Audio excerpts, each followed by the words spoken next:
നമുക്കിനി വടക്കൻ കേരളത്തിലേക്ക് വരികയാണെങ്കിൽ കോഴിക്കോട്, വയനാട്, കണ്ണൂർ, കാസർഗോഡ് ആ 4 ജില്ലകളാണ്. പലതും കോഴിക്കോടൊക്കെ ഇടതിൻ്റെ ഒരു തേരോട്ടായിരുന്നു കഴിഞ്ഞ തെരഞ്ഞെടുപ്പുകളിലൊക്കെ ഉണ്ടായിരുന്നത്. കണ്ണൂർ പിന്നെ പറയണ്ട, കണ്ണൂർ ഇരിക്കൂരും പേരാവൂർ ഒഴിച്ചുള്ള ബാക്കി എല്ലാ മണ്ഡലങ്ങളും ഇടതിൻ്റെ വളരെ ശക്തമായിട്ടുള്ള സ്ഥലങ്ങളാണ്. കാസർഗോഡിലെ 5 മണ്ഡലങ്ങളിൽ 3-2 എന്നുള്ള രീതിയിലാണ് നിൽക്കുന്നത്. അത് ഏകദേശം അവിടെ ആ ഒരു രീതിയിലേക്ക്. മഞ്ചേശ്വരം മാത്രമാണ് വേറെ തരത്തില് ഇയാള് മത്സരിക്കുന്ന സുരേന്ദ്രൻ മത്സരിക്കുന്ന സമയത്ത് ആദ്യം 89-നും പിന്നെ ഭൂരിപക്ഷം കുറച്ചും കണ്ട് കൂടിയിട്ടുള്ളത്. അല്ല വലിയ വ്യത്യാസങ്ങൾ വരാത്ത ഒരു സ്ഥലം എന്ന് പറഞ്ഞാൽ മഞ്ചേശ്വരമാണ്. അവിടുത്തെ വേറെ തരത്തിൽ അങ്ങനെ നോക്കുമ്പോൾ ഒരു ഹോട്ട് സ്പോട്ട് എന്ന് പറയുന്നത്. പക്ഷെ കോഴിക്കോട് നമ്മൾ നോക്കുമ്പോൾ ഈ അടുത്ത കാലത്തുണ്ടായിട്ടുള്ള തെരഞ്ഞെടുപ്പുകളിൽ നോക്കുന്ന സമയത്തും അല്ലാതെയുള്ള അവിടുത്തെ പല വാർത്തകൾ നമ്മൾ റിപ്പോർട്ടുകളൊക്കെ പുറത്തു വരുന്ന നോക്കുമ്പോഴും ഉള്ളൊഴുക്കുകൾ വളരെ സ്ട്രോങ് ആണെന്ന് കാണുക. പ്രത്യേകിച്ച് പേരാമ്പ്ര, നാദാപുരം, കൊയിലാണ്ടി, കുറ്റ്യാടി ആ മേഖലകളിലൊക്കെ നടക്കുന്ന പലതരം അല്ലെ പാർട്ടിക്കുള്ളിൽ തന്നെ നടക്കുന്ന പലതരത്തിലുള്ള വിമത നീക്കങ്ങളും അവിടെ ഉണ്ടാകുന്ന പൊട്ടിത്തെറികളും അങ്ങോട്ടും ഇങ്ങോട്ടുമുള്ള പോരും ഒക്കെ ഈ ചില പഞ്ചായത്തുകൾ തന്നെ തദ്ദേശ തെരഞ്ഞെടുപ്പുകളിൽ പല പഞ്ചായത്തുകൾ തന്നെ LDFന്റെ വളരെ സ്ട്രോങ് ആയിട്ടുള്ള വോട്ടേഴ്സ് ആ വോട്ട് ബാങ്ക് നേരെ തിരിഞ്ഞ് ഒരുപോലെ ഒലിച്ചു പോയിട്ടുള്ള സംഭവങ്ങൾ നമ്മൾ കാണാം. കോഴിക്കോട് പഞ്ചായത്ത് ചരിത്രത്തിൽ ആദ്യമായിട്ട് മറ്റേ കോൺഗ്രസിന്റെ കയ്യിലേക്ക് വരുന്നു, UDFന്റെ കയ്യിലേക്ക് വരുന്നു. അപ്പം അങ്ങനെയൊക്കെ ഒത്തിരി മാറ്റങ്ങൾ നടന്നിട്ടുള്ള കോഴിക്കോട് ഇത്തരം വിമത നീക്കങ്ങൾ ഇപ്പോൾ പ്രശ്നമാണ്. കണ്ണൂർ നോക്കുകയാണെങ്കിൽ കുഞ്ഞികൃഷ്ണനെ ഉള്ള നേതാവിൻ്റെയൊക്കെ തുറന്നു പറച്ചിലും ഗോവിന്ദന്റെ ഈ അടുത്ത കാലത്തുണ്ടായിട്ടുള്ള തുറന്നു പറച്ചിലുകൾ കുറേ സ്ഥലത്ത് തളിപ്പറമ്പ്, പയ്യന്നൂർ പോലത്തെ സ്ഥലങ്ങളിൽ ഉണ്ടാവുന്നുള്ള ചില കാര്യങ്ങളുടെ ഒക്കെ പറച്ചിലും ഒക്കെ വരുന്ന ശ്രീമതി ടീച്ചർ ശാല ടീച്ചറെ ഉൾപ്പെടെ പേരാവൂർ നിർത്തിയതിലുണ്ടാവുന്ന പ്രശ്നങ്ങളെ കുറിച്ച് പുള്ളി പറഞ്ഞത്, PK ശ്യാമള മത്സരിക്കുന്നതിനെ കുറിച്ച് പറഞ്ഞത്, സുകന്യയെ പോലത്തുള്ള കാൻഡിഡേറ്റ് നിർത്തുന്നതിന് അങ്ങനെ ഒരു ആലോചന നടത്തുന്നതിന് പകരം ഇങ്ങനൊരു അപ്പം അങ്ങനത്തെ പലതരത്തിലുള്ള സംഭവങ്ങൾ കോഴിക്കോടും കണ്ണൂരും ഒക്കെ അതായത് വളരെ ടൈറ്റായിട്ട് നിന്നിരുന്ന ഇടതുപക്ഷത്തിൻ്റെ അത് ശരിക്കും ഇടത് കോട്ട കുലുങ്ങിക്കൊണ്ടിരിക്കുകയാണോ ഈ രണ്ട്? അല്ല അങ്ങനെ ഈ പറഞ്ഞ രീതിയിൽ നമുക്ക് പറയാൻ പറ്റുമെന്ന് അറിയില്ല. എന്തായാലും ഞാൻ പ്രധാനമായിട്ടും കാണുന്നത് കോഴിക്കോട് പ്രധാനമായിട്ടും, കണ്ണൂരിലേക്ക് വരാം. കോഴിക്കോട് എന്ന് പറഞ്ഞെങ്കിൽ ഈ UDF ജമാഅത്തെ ഇസ്ലാമിയെ കൂടെ കൂട്ടിയതിൻ്റെ പ്രയോജനമുണ്ടാകുമോ എന്നറിയാവുന്നൊരു ലിറ്റ്മസ് പേപ്പറാണ് കോഴിക്കോട് ആണ് ഇവരുടെ ഒരു പ്രചരണം ഏറ്റവും ശക്തമായിട്ട് ചെയ്യുന്നത്. മാത്രമല്ല കോഴിക്കോടിൻ്റെ പ്രദേശങ്ങളിൽ, അതായത് ഈ നാദാപുരം, മറ്റേ കുറ്റ്യാടി, പേരാമ്പ്ര പ്രദേശങ്ങളിൽ ഒരു തരത്തിലുള്ള ഈ വടകര ലോക്സഭാ തെരഞ്ഞെടുപ്പിന് ശേഷം ഒരു വർഗീയ വിഭജനത്തിന് സമാനമായ അന്തരീക്ഷം നിലനിൽക്കുന്നുണ്ട്. ഒരു ഷാഫി വന്നതിന് ശേഷം ഉണ്ടായിട്ടുള്ള ഒരു പ്രശ്നമുണ്ട്. അത് നമുക്ക് വേണമെങ്കിൽ അതിനൊരു UDF മറ്റേ LDF പ്രശ്നമായിട്ട് കാണാം. പക്ഷെ അതിൻ്റെ ഉള്ളിൽ അതൊരു മറ്റൊരു ഈഴവ മുസ്ലിം പ്രശ്നം അല്ലെങ്കിൽ ഒരു കൂടിയായിട്ട് നിൽക്കുന്നുണ്ട്. ഒരു മനുഷ്യർ ഭയങ്കരമായിട്ട് വിഭജിച്ച് നിൽക്കുന്ന ഒരു സംഭവമുണ്ട്. അത് കൂടുതൽ ആളിക്കത്തുമോ ഇല്ലയോ എന്നുള്ളത് ഈ നിയമസഭാ തെരഞ്ഞെടുപ്പിൽ ഒരു കാര്യമാണ്. പക്ഷേ ഞാൻ കാണുന്ന ഒരു കാര്യം എന്ന് വെച്ചിട്ടുണ്ടെങ്കിൽ മറ്റേ സുന്നികളിലെ AP വിഭാഗത്തിന്, കാന്തപുരം വിഭാഗത്തിന് നല്ല സ്വാധീനമുള്ള ഒരു സ്ഥലമാണ് കോഴിക്കോട് ജില്ല. അവർ ഈ കഴിഞ്ഞ ഈ തദ്ദേശ തെരഞ്ഞെടുപ്പിൽ പൂർണ്ണമായും UDFന് അനുകൂലമായിട്ടുള്ള അത് ഒരു യോജിപ്പുകളും പ്രശ്നങ്ങളും വന്നു. പിന്നെ ആ സമയത്ത് ഉണ്ടായിട്ടുള്ള വെള്ളാപ്പള്ളി പലതരത്തിലുള്ള ചർച്ചകൾ വന്നു. അത് പൂർണ്ണമായും UDFന് അനുകൂലമായിരുന്നു. ഇത്തവണ പക്ഷേ നിയമസഭാ തെരഞ്ഞെടുപ്പിൽ അങ്ങനെയല്ല സംഭവിക്കാൻ പോകുന്നത്. അത് വളരെ വ്യക്തമായിട്ട് അവർ പറഞ്ഞിട്ടുണ്ട്. അവരുടെ ഹാൻഡിലുകൾ, അവരുടെ ആളുകൾ സോഷ്യൽ മീഡിയയിൽ നടത്തുന്ന പ്രചരണമൊക്കെ ഉണ്ട്. പ്രത്യേകിച്ചും ജമാഅത്തെ ഇസ്ലാമി പരസ്യമായിട്ട് മറ്റേ UDFുമായിട്ട് സഖ്യത്തിലുണ്ടാകുന്നത് സുന്നികളെ സംബന്ധിച്ചിടത്തോളം അവരുടെ നിലനിൽപ്പിനെ തന്നെ. കാര്യം എൻ്റെ ഇടയ്ക്ക് ചോദിച്ചോട്ടെ, ഇപ്പോൾ നമ്മൾ ഈ ഹിന്ദു വർഗീയത, ഹൈന്ദവത എതിർക്കാൻ വേണ്ടിയിട്ട് നിൽക്കുന്ന ഒരു തരത്തിൽ LDF നിൽക്കുന്ന സമയത്ത് പലപ്പോഴും ഉണ്ടായിട്ടുള്ള വർഗീയ പരാമർശങ്ങൾ ശരിക്കും ന്യൂനപക്ഷത്തെ ഒരു വല്ലാത്ത ഇൻസെക്യൂരിറ്റിയിലോ ഇല്ലെങ്കിൽ വെച്ചാൽ ഇടതുപക്ഷത്തെ സപ്പോർട്ട് ചെയ്ത് വരുന്നവർ എന്നുള്ള നിലയിലേക്ക് കാരണം കഴിഞ്ഞ തെരഞ്ഞെടുപ്പുകളിലൊക്കെ നമുക്ക് വളരെ ക്ലിയർ ആയിട്ട് അറിയാം ന്യൂനപക്ഷത്തിൻ്റെ വോട്ടുകളാണ് ഇതിനകത്ത് വിധി നിർണ്ണയിക്കുന്നതിൽ വലിയ പങ്ക് വഹിച്ചിട്ടുള്ളത്.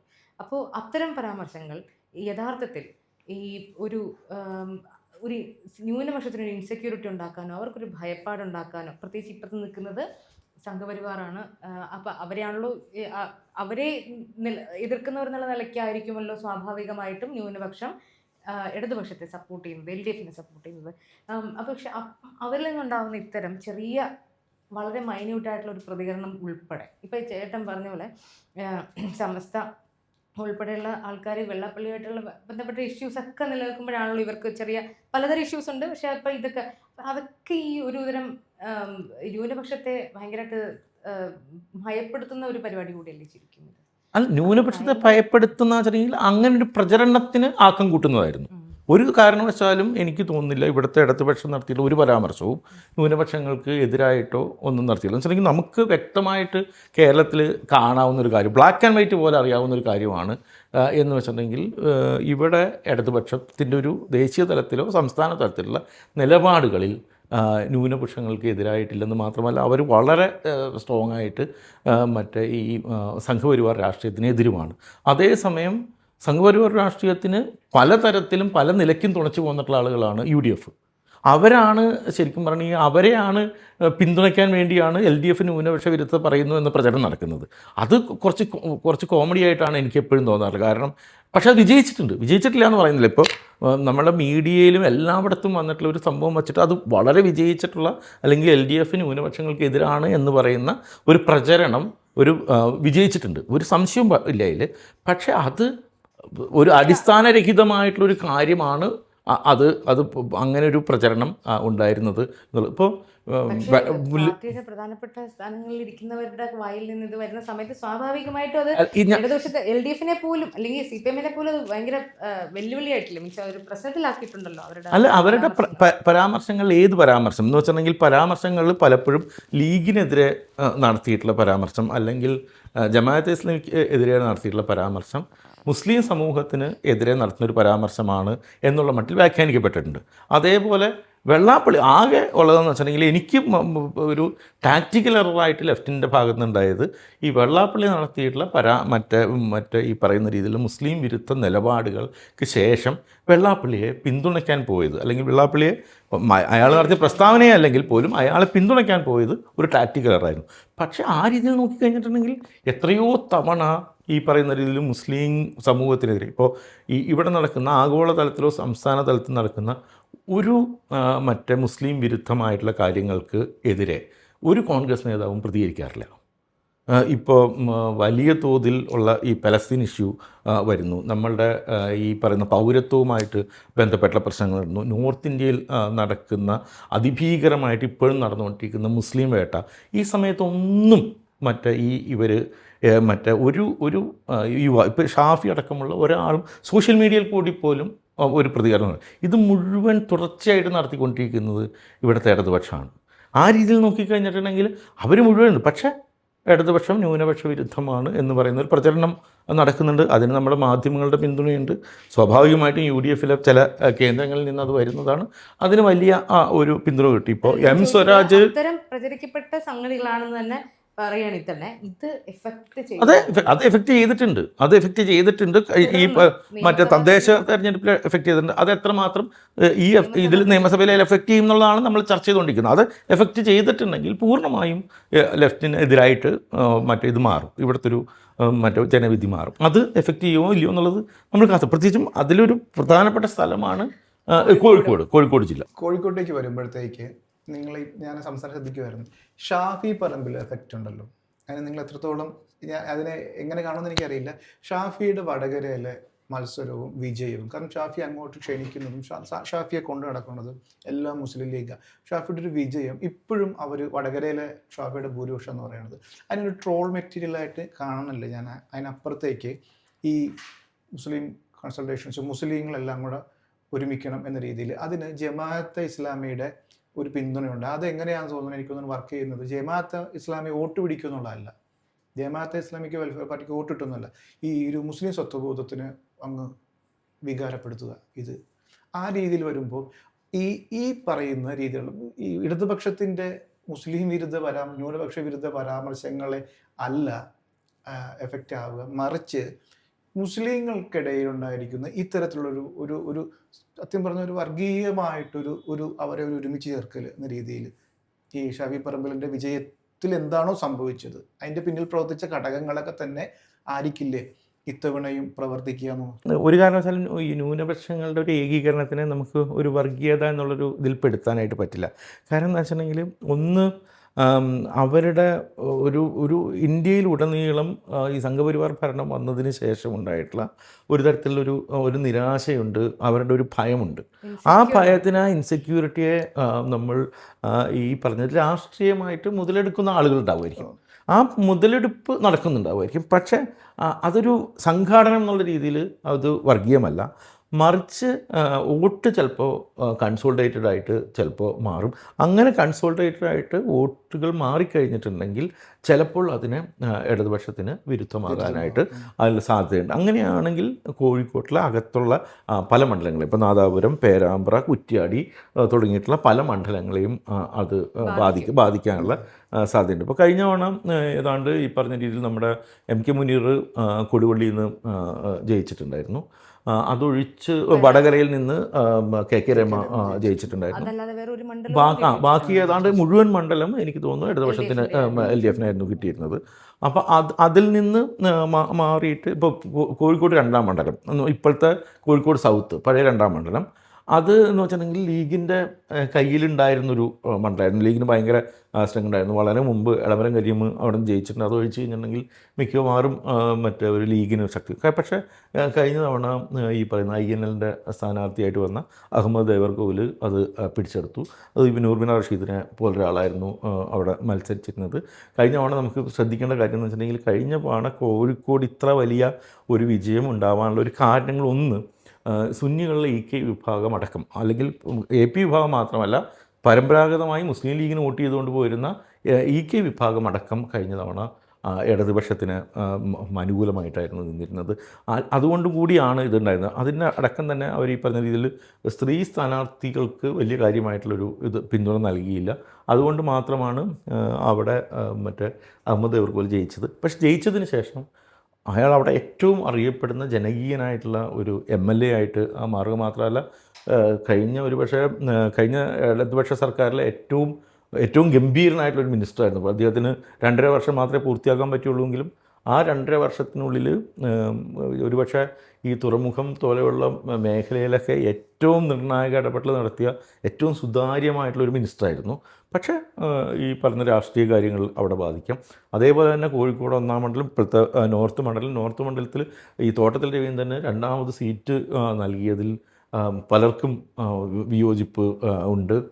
അവിടെ പ്രദീപ് കുമാറിനെ പോലൊരാളായിരുന്നു മത്സരിച്ചിരുന്നെങ്കിൽ പക്ഷേ പരിപൂർണമായും മറ്റേ ലെഫ്റ്റിന് കിട്ടേണ്ടതായിരുന്നു. പക്ഷേ തോട്ടത്തിൽ രവീന്ദ്രൻ തന്നെയാണ് വീണ്ടും മത്സരിക്കുന്നത്. അവിടെ എതിർ നിൽക്കുന്ന അഡ്വക്കേറ്റ് ജയന്താകട്ടെ എത്രയോ കാലമായിട്ട് അവിടെ കോഴിക്കോട് ടൗണിൽ പ്രവർത്തിക്കുന്ന KSU കാലം മുതൽ നാട്ടിൽ വളരെ സുപരിചിതനായിട്ടുള്ള ഒരു നേതാവാണ്. അപ്പോൾ അത് കാരണം തന്നെ ഈ ജയന്തിൻ്റെ വ്യക്തിപ്രവാഹം അവിടെ ഒരു നിർണായകമായിട്ടാണ് മാറുക. അത്തരം രാഷ്ട്രീയ മത്സരങ്ങൾ അടക്കം അവിടെ നടക്കുന്നുണ്ട്. അപ്പോൾ അത് കാരണം തന്നെ ഈ കൺസൾട്ടേഷനും ഈ പറയുന്ന ഈ മറ്റേ മുസ്ലിം സമൂഹത്തോട്ടുള്ള ഇടതുപക്ഷത്തിൻ്റെ നിലപാടായിട്ട് പ്രചരിപ്പിക്കുന്ന കാര്യങ്ങൾ മാത്രമല്ല, മറ്റ് പല കാര്യങ്ങളും അവിടെ നമുക്ക് ഒരു ശ്രദ്ധേയമായിട്ട് മാറാവുന്ന നല്ല മത്സരം നടക്കുന്ന പല സ്ഥലത്തുണ്ട്. എനിക്ക് തോന്നുന്നു അവിടെ ഈവൻ വടകരയിൽ പോലും ഈ പഴയ മാതിരിയുള്ള ഈ ജനതാദളിൻ്റെ അകത്തെ പ്രശ്നങ്ങളൊക്കെ കുറച്ചുകൂടി കുറവായിട്ടുള്ളൊരു വർഷമാണ് ഇത്തവണ. പക്ഷേ പലരും വിചാരിച്ചിട്ടുണ്ടായിരുന്നു ജനതാദളിൽ നിന്ന് CPM ഇത്തവണ വടകര ഏറ്റെടുക്കുന്നത്. പക്ഷേ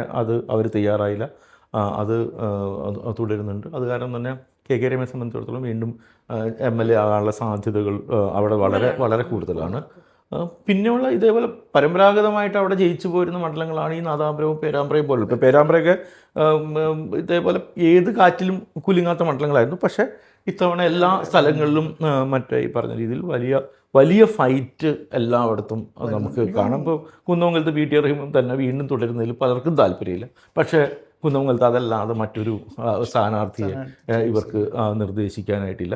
എനിക്ക് തോന്നുന്നു അവിടെ ഒരു MLA എന്നുള്ള രീതിയിൽ അതിഗംഭീരമായി പെർഫോം ചെയ്ത് അവിടെ ഇത്തവണ എനിക്ക് തോന്നുന്നു 2ാം ഊഴം ഉറപ്പിച്ചിട്ടൊരാൾ ലിൻഡോ ആയിരിക്കും തിരുവമ്പാടിയിൽ. അതിഗംഭീരമായിട്ടുള്ള പെർഫോമൻസ് ആയിരുന്നു ചെറുപ്പക്കാരൻ നടത്തിയത്.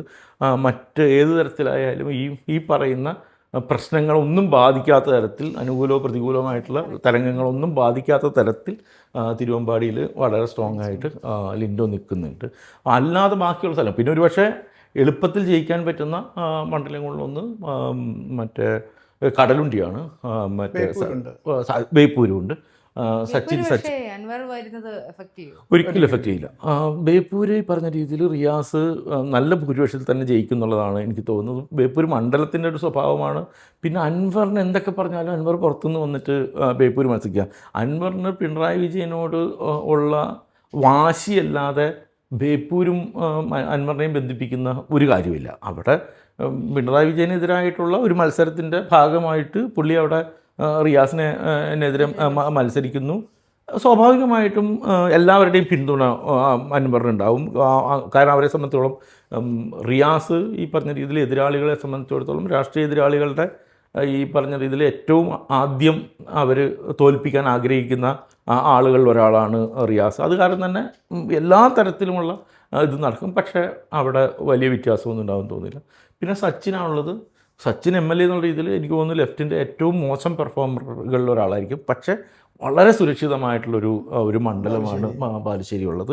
അപ്പോൾ അത് കാരണം തന്നെ സച്ചിന് അവിടെ നിന്ന് ജയിച്ചു പോരാനായിട്ട് വലിയ ബുദ്ധിമുട്ടുകളൊന്നും ഉണ്ടാവില്ല.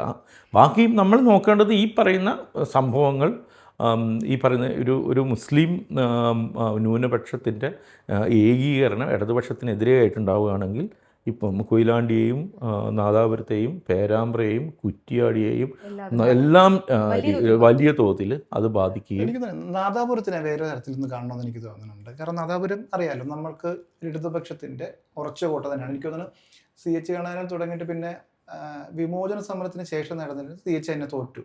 ആ ഒരു തവണ മാത്രമാണ് ഈ UDFൻ്റെ കയ്യിലേക്ക് മണ്ഡലം പോയത്. പിന്നീട് മണ്ഡലം എപ്പോഴും സുരക്ഷിതമാണ്. പക്ഷേ ഈ ബിനോയ് വിശ്വം, ഇപ്പോഴത്തെ സംസ്ഥാന സെക്രട്ടറി ബിനോയ് വിശ്വം അവിടെ രണ്ടോട്ടും ജയിച്ചു, മന്ത്രിയായി. പിന്നീട് EK വിജയൻ വന്നു, സത്യമുഖരി വന്നു, പിന്നെ ഇവർ വന്നു, കണാരൻ വന്നു, തുടർച്ചയായിട്ട് മത്സരിച്ചു, ജയിച്ചു. EK വിജയൻ മത്സരിച്ചു.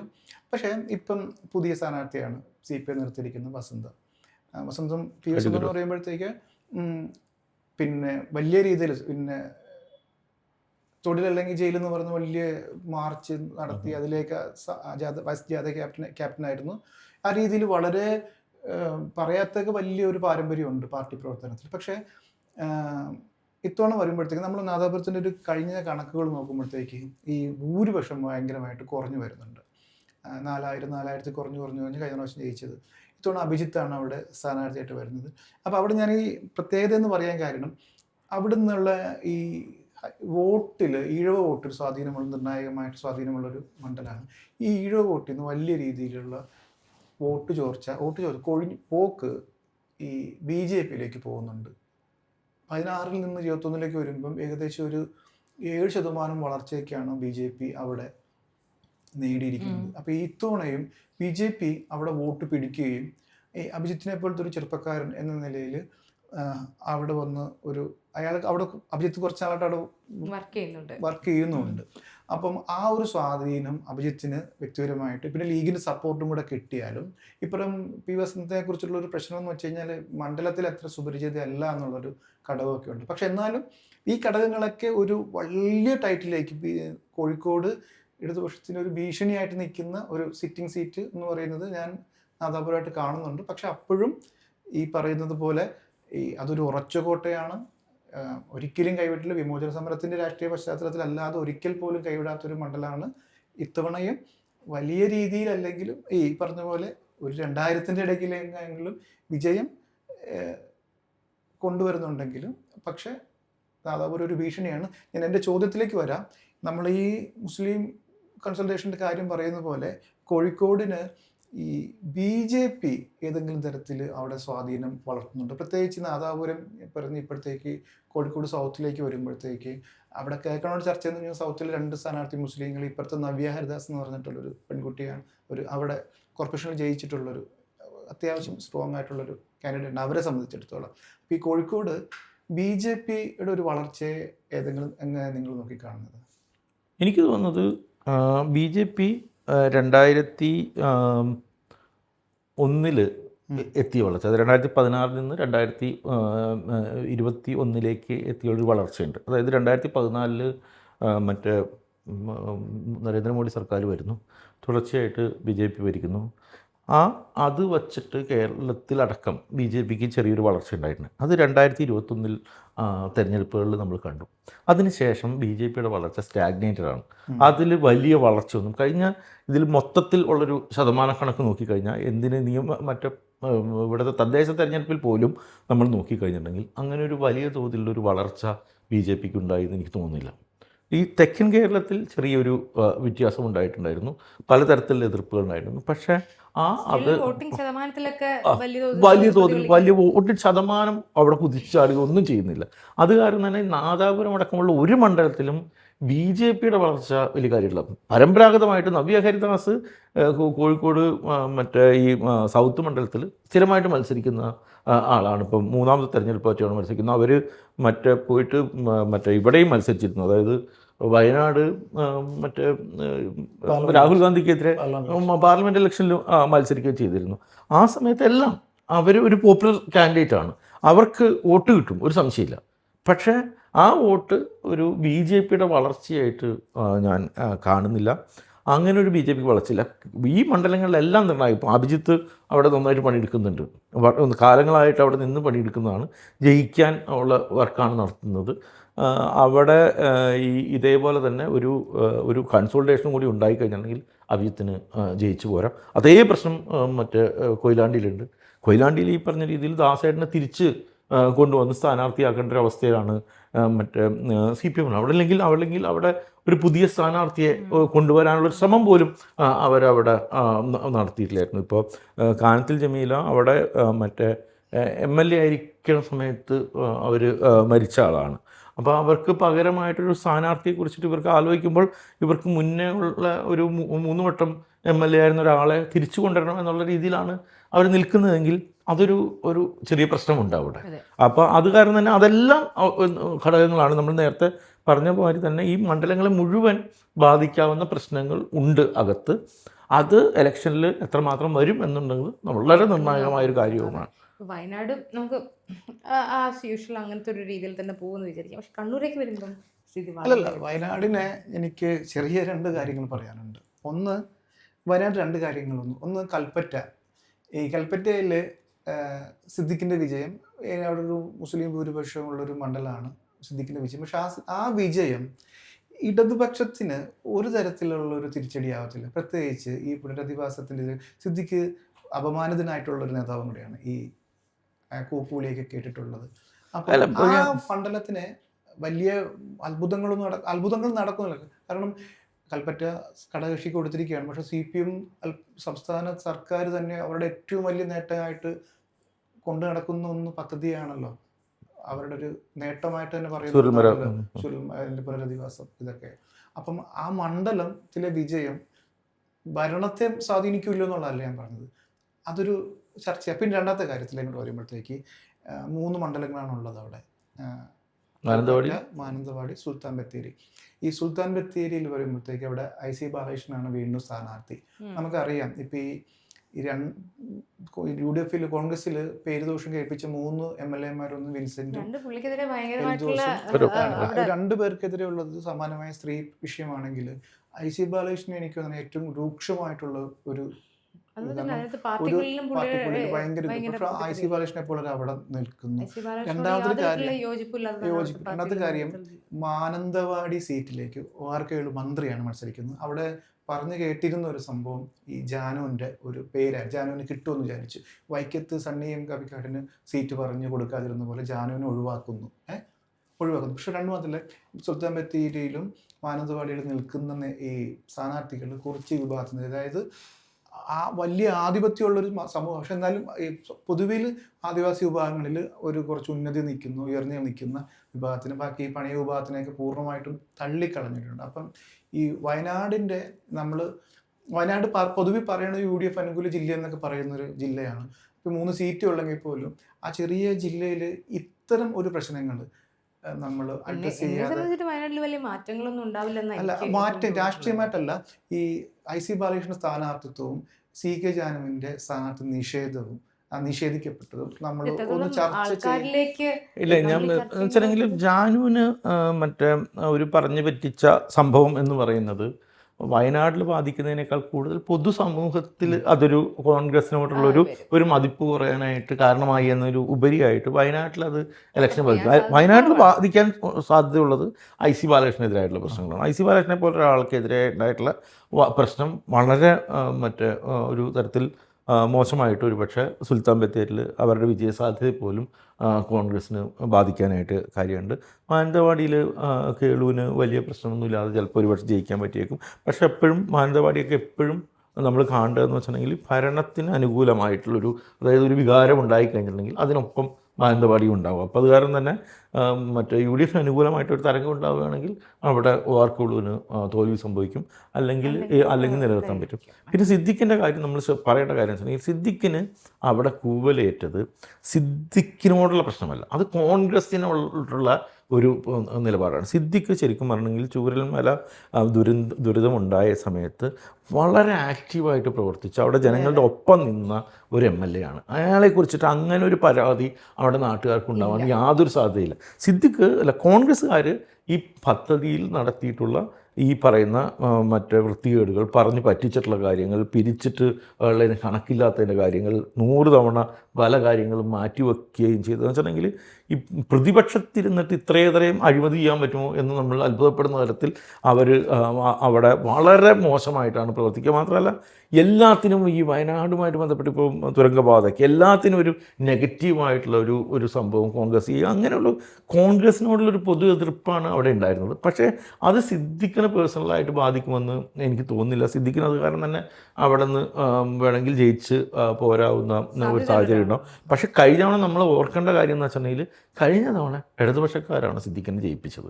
കാരണം എന്ന് വെച്ചിട്ടുണ്ടെങ്കിൽ ശ്രേയാംസ് കുമാറിനോടുള്ള മറ്റേ മാതൃഭൂമിയോടുള്ളൊരു എതിർപ്പ് കൂടി, ഇടതുപക്ഷത്തിൻ്റെ എതിർപ്പ് കൂടി കഴിഞ്ഞ തവണ സിദ്ദിഖിന് വളരെ ഗുണകരമായിട്ട് വന്നിട്ടുണ്ട്.